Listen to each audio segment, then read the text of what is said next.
आदिदेव नमस्तुभ्यं प्रसिद्ध भास्कर दिवाकर नमस्तुभ्यं प्रभाकर नमस्तुते। दर्शकबिन नमस्कार। प्राइम टाइम्स टेलिभिजनको दैनिक कार्यक्रम अध्यात्म दर्शनको यो श्रृङ्खलामा हार्दिक स्वागत छ। म बालचन्द्र अधिकारी।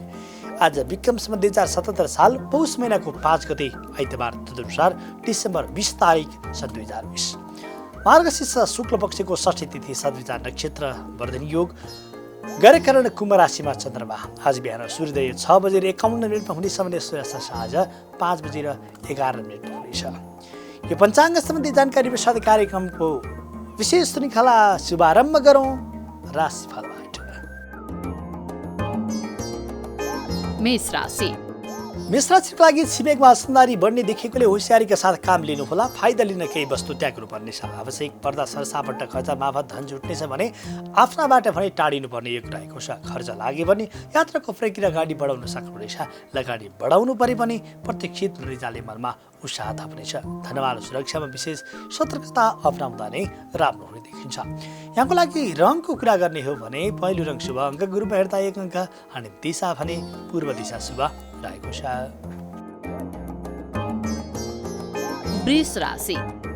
वृषको लागि केही काम रोकिनाले रकम हात लागि नहुन सक्छ। उद्योग र व्यापारमा पनि कम मात्र फाइदा हुनेछ। समय लाग्यो भने विगतका खर्चको उचित फल प्राप्त हुनेछ। तर समयमा सजग नहुँदा आफ्नो श्रमबाट अरूले फाइदा उठाउने चेष्टा पनि गर्नेछ। पुरानो समस्याले सञ्चित रकम खर्च गराउन सक्छ।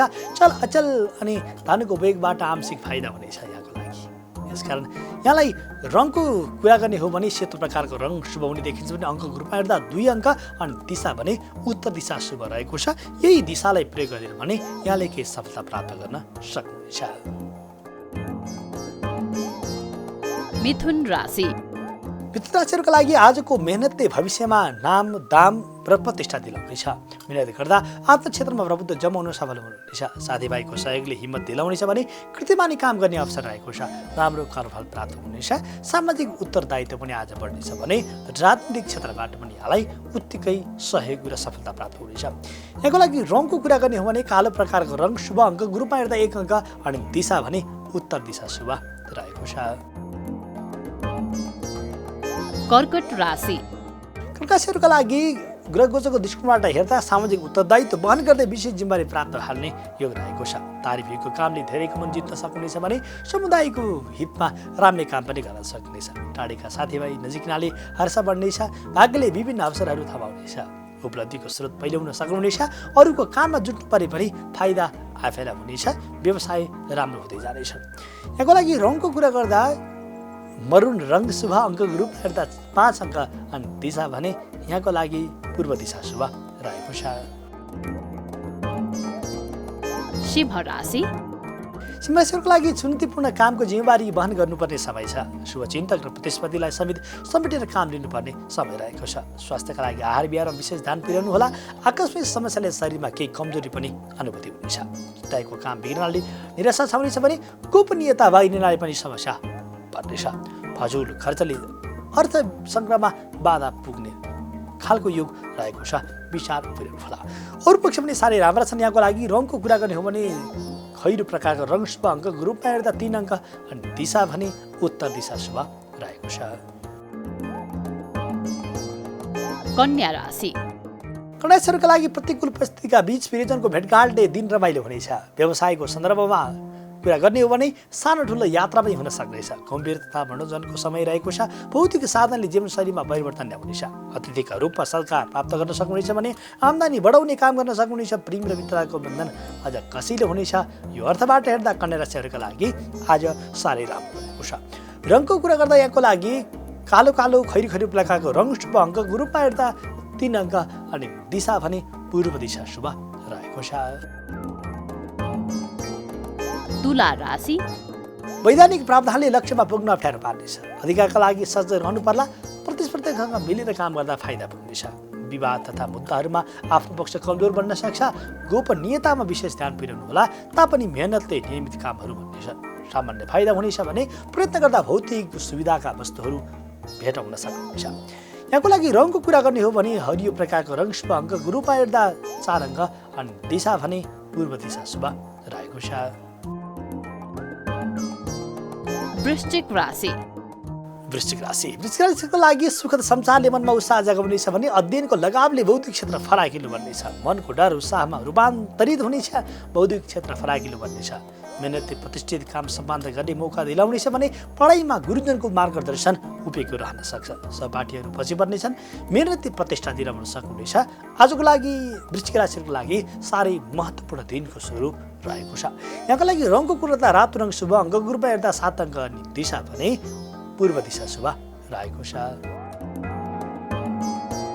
धनु राशि। अनावश्यक हल्लाको पछि लाग्दा दुःख पाउनुहुनेछ। प्रक्रिया नमिल्नाले काम दोहोर्याउनुपर्ने अवसर पनि देखिएको छ। पहिलेका कमजोरी सुधार्ने अवसर आज प्राप्त हुनेछन् भने भूमि पशुधनबाट राम्रो लाभ मिल्नेछ। शुभचिन्तकहरूको साथ लिएर राम्रो काममा जुट्न सक्नुभयो भने महत्त्वाकांक्षी योजना पनि आज पुरा गर्न सक्नुहुन्छ। यहाँलाई रङको कुरा गर्ने हो भने कालो प्रकारको रङ शुभ, अङ्कको रूपमा हेर्दा यहाँलाई 5 अङ्क दिशा भने पश्चिम दिशा शुभ रहेको छ। मकर राशि। मकर राशिका लागि सिद्धान्तमा मतभेद देखिनाले कामबाट सोचेको नतिजा तत्काल प्राप्त नहुन सक्छ। साथीभाइसँग असमझदारी बढ्ने देखिन्छ भने काममा अरूको भर नपर्नको लागि आग्रह गर्छु। प्रयत्न गर्दा पतिसम्म लाभ हुने काम गर्न सक्नुहुनेछ भने भौतिक साधन जुट्नाले आंशिक लाभ प्राप्त हुनेछ।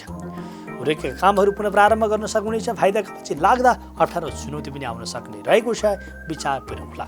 यसका लागि रङको कुरा गर्ने हो भने खैरो प्रकारको रङ शुभ, अङ्कको रूपमा हेर्दा 7 अङ्क दिशा भने उत्तर दिशा शुभ रहेको छ। कुम्भ राशि। अध्ययनमा प्रगति हुनेछ भने ज्ञानलाई निखार्ने अवसर प्राप्त हुनेछ। सुखद सञ्चारले मनमा उत्साह जगाउनेछ भने आम्दानीका नयाँ स्रोतहरू बढ्दै जानेछन्। नयाँ काम प्रारम्भ हुने आज योग रहेको छ भने मेहनतले सम्मानित ठाउँमा पनि यहाँलाई पुर्याउनेछ।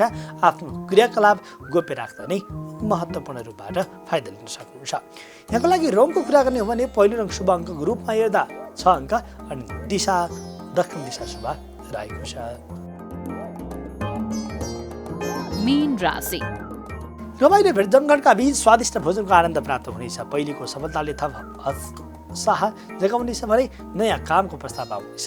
सहयोगीहरू उपस्थित भेटिनेछन्। बिछोडिएका परिवारसँग भेटघाट हुनेछ। पहिलेका कमजोरी सुधार्ने जीवनशैलीमा परिवर्तन ल्याउन सक्नुहुनेछ भने बौद्धिक क्षमताको तारिफ हुनेछ। व्यक्तित्वमा निखार ल्याउने अवसरको स्वरूपमा आजको दिनलाई हेर्न सकिन्छ।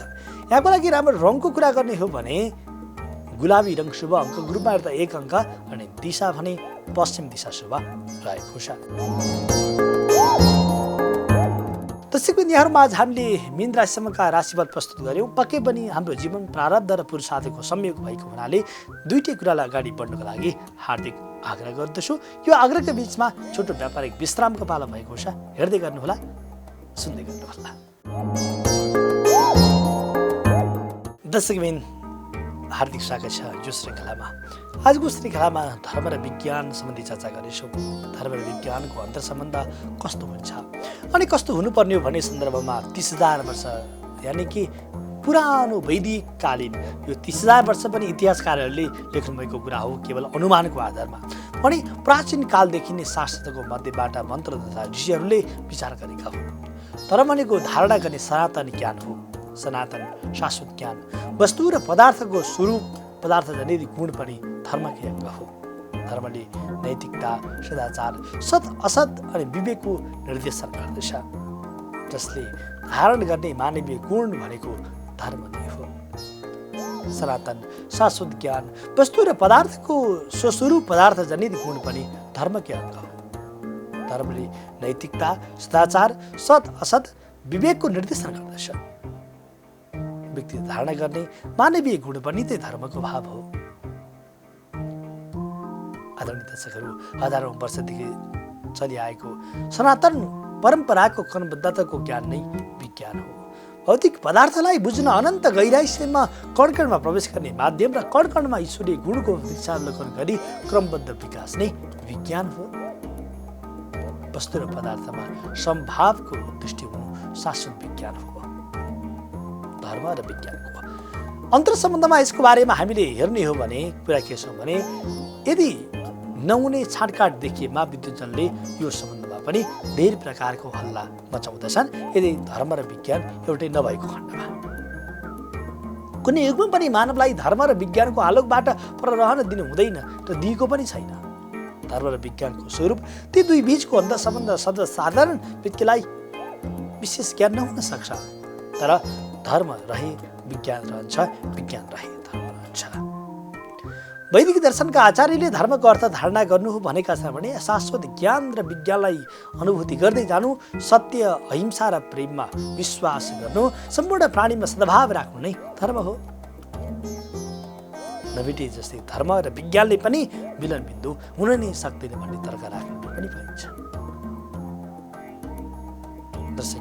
कतिपय अन्वेषकहरू भन्छन् आध्यात्मिक र वैज्ञानिकता एकदम विपरीत रूपमा छन्। अधिक मानिसहरू धर्म र विज्ञान एक आपसमा विकसित हुने विषयवस्तु ठान्दछन्। यस्तो परिवेशमा हामी मध्ये एउटा धेरैलाई पनि यस्तो प्रकारको समस्याले भ्रमले गाज्नु जरुरी हो। यस्तो भ्रमलाई निवारण गर्नु आवश्यक छ, कम्तीमा पनि मान्छेलाई झकझकाइरहन आवश्यक छ भन्छन् हाम्रा धर्मशास्त्रले, नीतिले। र हाम्रा नीतिहरूले, हाम्रा उपनिषदहरूले, हाम्रा शास्त्रले हामीलाई धर्म र आध्यात्मिकतासँग जान सिकाएका छन्, झकझकाएका छन्। जब हाम्रो सोच सकारात्मक सोच हुन्छ त्यहाँ पनि धर्मले ठुलो प्रभाव पार्छ। जब हाम्रो सकारात्मक सोच हामीमा विकास हुन्छ त्यहाँ अध्यात्मले राम्रो प्रभाव पार्छ। त्यसैले अध्यात्म भनेको त्यस्तो एउटा साधन हो जुन साधन आफूभित्र आफैलाई आनन्द दिन्छ। जसरी कुनै पनि व्यक्तिले कुनै पनि विषयलाई धारणा गर्छ उसको त्यो स्वभावजन्य गुण अथवा धर्म हो। मानवको गुण धर्म भनेको प्रेम, समर्पण, विश्वास, पुरुषार्थ नै हो। धार्मिकता र नैतिकता दुवैको लक्ष्य एउटै सत्यको उद्घाटन गर्नु हो। धर्म र विज्ञान प्रक्रियागत रूपमा कसरी फरक छन् भन्ने प्रसङ्ग फरक होला, तर वस्तुतः विज्ञान भौतिक जगतमा स्थिर जिज्ञासाको अनुसरण गरेर त्यो आफूभित्र भएको त्यो सत्य वस्तुको अनुसरण गर्ने नै विशेष प्रकारको अवसर हो। त्यसैले हामीले विचार गर्यौँ, हेऱ्यौँ भने पक्कै पनि हामीले आफैभित्र गहिरो जान्ने इच्छा राखेर आफूभित्र यात्रा गर्न सकेनौँ भने त्यो यात्रा अधुरै रहन्छ। त्यसैले ज्ञान र विज्ञान एउटै सिक्काका दुईटा पाटा हुन्। ब्रह्म सत्य छ, जगत मिथ्या छ भनेर बताएको कुरालाई पनि अनुसरण गर्नको लागि, भोग्नको लागि अनि त्यसलाई व्यवहारमा उतार्नको लागि त विज्ञानको आवश्यकता जसरी पनि पर्छ। विज्ञान त एउटा क्रिया हो, विज्ञान सिद्धान्त हो भनेर पनि कतिले भन्ने गर्नुहुन्छ। जुन प्रसङ्गबाट हेर्ने हो भने पनि ज्ञान र विज्ञान हाम्रो जीवनमा महत्त्वपूर्ण छ। दार्शनिकहरू विविध प्रकारले कोही शाश्वत सत्यको उद्घोष गर्नेहरू, कोही सापेक्ष सत्यको उद्घोषण गर्नेहरू, अनि सत्य उद्घोषण धर्मको क्षेत्र हो भने सापेक्ष सत्य उद्घोषण विज्ञानको क्षेत्र हो। शाश्वत सत्यलाई समयको प्रभावले शून्य फरक पार्दैन भने त्यस्तै अनेक युगमा अति ऋषि, सन्त, महात्मा, ज्ञानी, गुरु, आचार्य, योगी अवितरित रूपमा भए पनि तपस्याहरूबाट बारम्बार शास्त्रको ज्ञानको कुरा प्रस्फुटित भइरहन्छ। बौद्धिक भागमा पनि ज्ञान र विज्ञान आनन्द प्राप्तिको मार्ग उल्लेख भएको छ। हजारौं वर्षको परम्परामा आएका उपनिषदकालीन ऋषि महर्षिहरू एवं तिनका आचार्यहरू कपिल, कर्णाद, गौतम आदि पछि शाक्य मुनि, गौतम बुद्ध, जैन मुनि, तीर्थङ्कर सबैले शाश्वत शक्तिको कुरा नै उद्घोष गरेका छन्। यद्यपि शैली फरक छ, भाषा फरक छ, हावभाव फरक छ, तर कुदी कुरा एउटै हो। त्यसैले हामीले हेर्ने भनेको बुद्धि कुरालाई नै हो जसले हाम्रो जीवनमा प्रत्यक्ष रूपमा प्रभाव पारेको छ। भौतिक विज्ञानका प्रसङ्ग हेर्ने हो भने भौतिक विज्ञान पनि अन्त्यमा आएर अध्यात्म विज्ञानमै नतमस्तक भएर जोगिएको छ। यदि आफै आएर नतमस्तक रूपमा झुकेको छ भने त्यसभित्रका कमी कमजोरीहरू अनि त्यसभित्रका पद्धतिलाई पनि हामीले बुझ्न जरुरी हुन्छ। जसरी धर्मकै नाममा आएका भए कतिपय असत्य कुराहरू समय क्रममा त्यागिँदैछन्। तिनमा रहेका शाश्वत सत्य मात्र सदैव स्वीकार्य रहनेछन्। वास्तवमा सापेक्ष सत्य अनि शाश्वत सत्य बीचमा तालमेल मिलाउन कठिन छ, तर नमिलाई सुखै छैन। युगका अगुवाहरूले शाश्वत सत्य र सापेक्ष सत्य दुवैको गतिसँग आफ्नो हिँडाइलाई तालमेल गरेका छन्। दर्शकबिन, यो प्रसङ्ग हेर्ने हो भने जीवनको हाम्रो अन्तिम लक्ष्य भनेको मोक्ष प्राप्ति हो। मोक्ष प्राप्तिका लागि ज्ञान र विज्ञान दुईटै आवश्यक छ। यही कुरालाई आइन्स्टाइनले पनि यही कुरा भनेका थिए, धर्म बिनाको विज्ञान अधुरो छ अनि ज्ञान विज्ञान बिना अधुरो छ।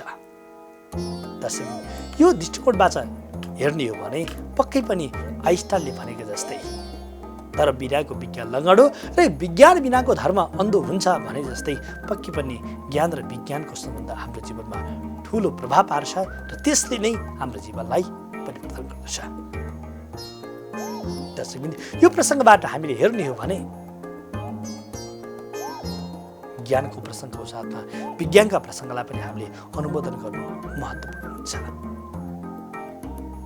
किन भन्दा धर्म र विज्ञान एउटै सिक्काको दुईटा पाटा हुने, एकअर्कामा परिपूरक। आइन्स्टाइनले पनि यो कुरा व्याख्या गर्छन्, विशेषतः जो व्यक्तिले राम्रो कुराको दृष्टि राख्नै सक्दैन भने त्यो व्यक्ति धार्मिक हो, दृष्टि दुर्बलता हो, यो कुरा तथ्यपत्ता लगाएका छन्।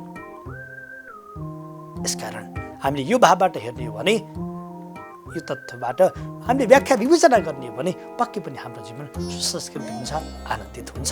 यानि कि हामीले आफूभित्र खोतलेर हेर्न सक्नु पर्यो।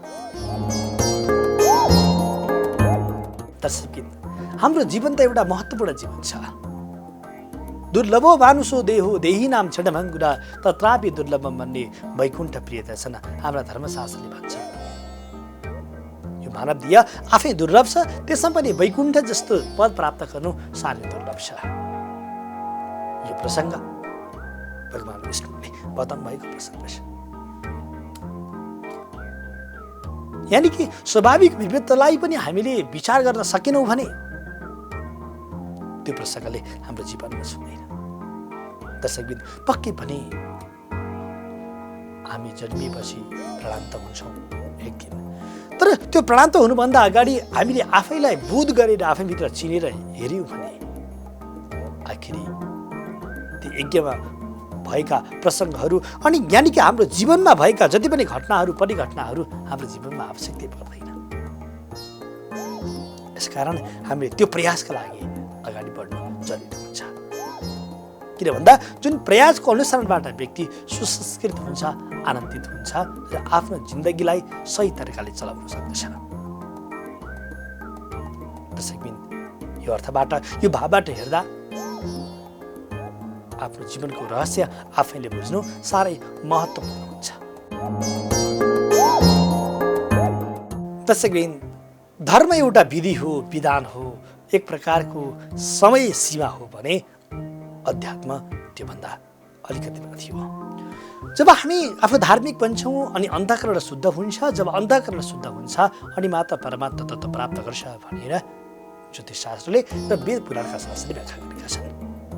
यदि हामीले आफैभित्र अनुसन्धान गरेर हेरेनौँ, खोतलेनौँ भने त्यस्तो अवस्था प्राप्त नहुन पनि सक्छ। यसकारण हामीले आफैभित्र यात्रा शुभारम्भ गर्नुपर्छ। आजदेखि, अहिलेदेखि, भोलिदेखि आफूभित्र भएको यात्राले हामीलाई सधैँ सन्तुष्ट बनाएर, सधैँ आनन्दित बनाएर जिउनका लागि उत्प्रेरणा प्रदान गर्छ। यसकारण हामीले हाम्रो जीवन सुसंस्कृत बनाउनका लागि, आनन्दित बनाउनका लागि त्यस्तै प्रकारको व्यवहार पनि गर्न जरुरी छ। त्यसैले यहाँहरूमा धर्म र विज्ञानको बारेमा चर्चा गर्दा गर्दै बस्ने हुँदा हुँदै पनि समय सीमाले क्षितिज पार गर्न लागेको हुँदा अर्को श्रृङ्खलामा स्थित जानकारीहरूमा लिएर आउने बाचा गर्दै आजको श्रृङ्खलाबाट भने म प्रस्तोता बालचन्द्र अधिकारी बिदा माग्छु। हस्त नमस्कार।